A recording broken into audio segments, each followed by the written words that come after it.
Bien, alors dans InDesign, lorsqu'on importe un document qui fait plus qu'une page, un document relativement long, la première chose à vérifier, c'est dans les préférences. Donc dans le menu InDesign, sous Préférences, Texte, et c'est ce qu'on vient de faire tout à l'heure, il faut s'assurer que la coche Redistribution intelligente du texte ne soit pas active.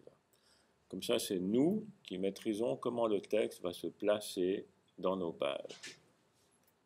Donc là, il n'y est pas. Je valide. Et maintenant, je fais un nouveau document. Dans le menu Fichier, une fonction qui s'appelle Nouveau nous permet de faire un nouveau document. Cette fenêtre qui apparaît permet de régler le format du document que l'on veut faire. Il y a des formats prédéfinis, c'est le format A4 ou d'autres formats prédéfinis. On peut également spécifier la largeur du document ou la hauteur du document. Si on voulait faire une pochette de CD, on pourrait mettre ici 120 mm et ici 120 mm. 120 mm. Et on aurait le format d'une pochette de CD. Pour notre exemple, on va garder du A4, mettre une orientation verticale, mettre un texte avec une colonne, mettre n'importe quelle valeur pour la gouttière. La gouttière représente l'espace entre les colonnes, mais s'il n'y a qu'une seule colonne, ça veut dire que cette valeur n'est pas prise en compte. Et ensuite, mettre des valeurs pour les marges. Et si on veut mettre des valeurs différentes pour les 4 paramètres qui sont là, on enlève le petit chaînage qui est ici. Donc on clique dessus, ça casse la chaîne. Et après, on peut mettre des valeurs différentes pour le haut de la page. C'est ce qu'on appelle l'entête. Et on va mettre dans mon exemple 25 mm. Une valeur pour le pied. Donc c'est le bas de la page, disons 15 mm. Une valeur pour le petit fond. Le petit fond, c'est les marges qui sont à l'intérieur du bouquin, du livre, si les pages sont en recto verso. Par exemple, 10 mm. Et puis une valeur pour le grand fond. Le grand fond, c'est les marges qui sont à l'extérieur. C'est là où on tient les pages ouvertes d'un livre.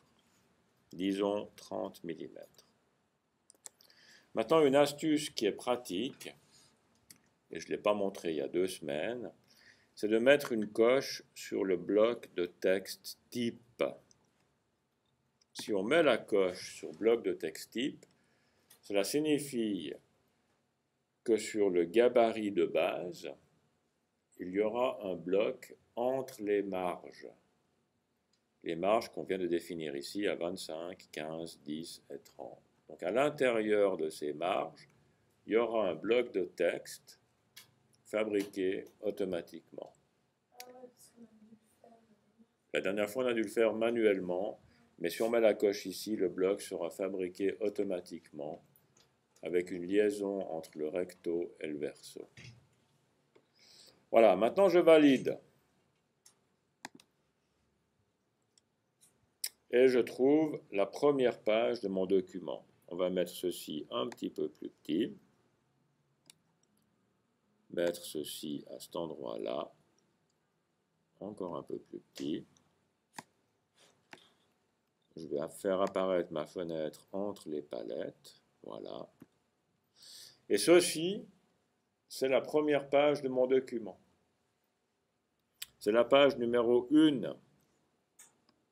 Le numéro 1 qui est ici, c'est le numéro que je retrouve en bas de la fenêtre. Numéro 1 qui est là. Et dans ma palette des pages, je trouve un gabarit. Et je trouve une lettre dans ma page, la lettre A. Et cette lettre A, c'est celle du gabarit. Et c'est dans le gabarit que je vais trouver mon bloc. Maintenant, si je veux activer mon gabarit, je double-clique là-dessus. Et voilà les 2 pages, le verso et le recto, de mon gabarit. Et à cause de la coche que j'ai mise quand j'ai fait le nouveau document, je peux cliquer dans ce bloc avec la flèche et je visualise mon bloc texte sur le verso et sur le recto. Donc sur la première page, j'aurai maintenant un bloc texte à l'intérieur de mes marges. Maintenant, une petite explication sur les palettes. Ces éléments qui sont ici, vous voyez, c'est marqué page, c'est marqué style de paragraphe, style de caractère, et puis on peut déplacer ceci. Ceux-ci sont des palettes. Et les palettes, c'est ce qui sert à gérer notre document. Et dans le menu fenêtre, vous avez la liste des palettes, toutes les palettes. Il y en a beaucoup. Et les plus importantes, c'est les calques, c'est le contrôle, c'est les liens, c'est les outils, les pages. Donc les calques qui est visible ici, c'est la palette que je trouve à cet endroit-là. La palette contrôle, c'est tous les réglages que j'ai en haut de l'écran, ici. La palette lien, c'est celle que j'ai affichée à cet endroit-là, en bas à gauche. La palette des outils, c'est les outils que j'ai ici sur le côté. La palette des pages, c'est la palette que je vous ai montré tout à l'heure où on voit les gabarits et les pages. Et en plus, celle des styles, c'est celle que nous avons dans texte, non dans style. C'est les styles de caractère et les styles de paragraphe. Donc, quand on met des palettes, on peut les assembler et les disposer à l'écran. Et une fois que nous les avons disposées, ce qui est le cas dans mon ordinateur, il est possible d'enregistrer un espace de travail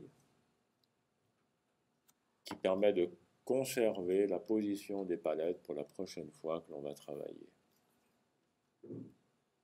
Et dans mon exemple, je vais faire un nouvel espace de travail et je vais donner comme nom la dimension de mon écran qui est 1024 par 0,768. Le nom que j'ai choisi ici, c'est la taille en pixels de mon écran. Oui. Donc une fois qu'on a disposé les palettes, dans le menu fenêtre, on a une fonction qui s'appelle espace de travail et on peut enregistrer, c'est où?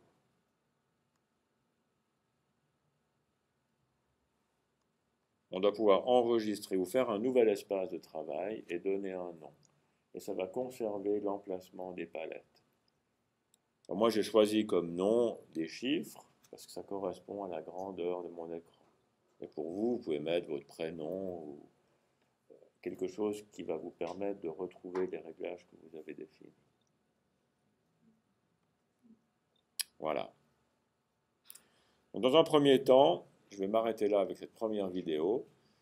Ça nous a servi à faire un nouveau document, à voir les réglages qu'il y avait dans la palette des nouveaux documents, à faire une page type pour avoir un bloc de texte entre les marges du gabarit et de voir comment est-ce qu'on pouvait disposer nos palettes.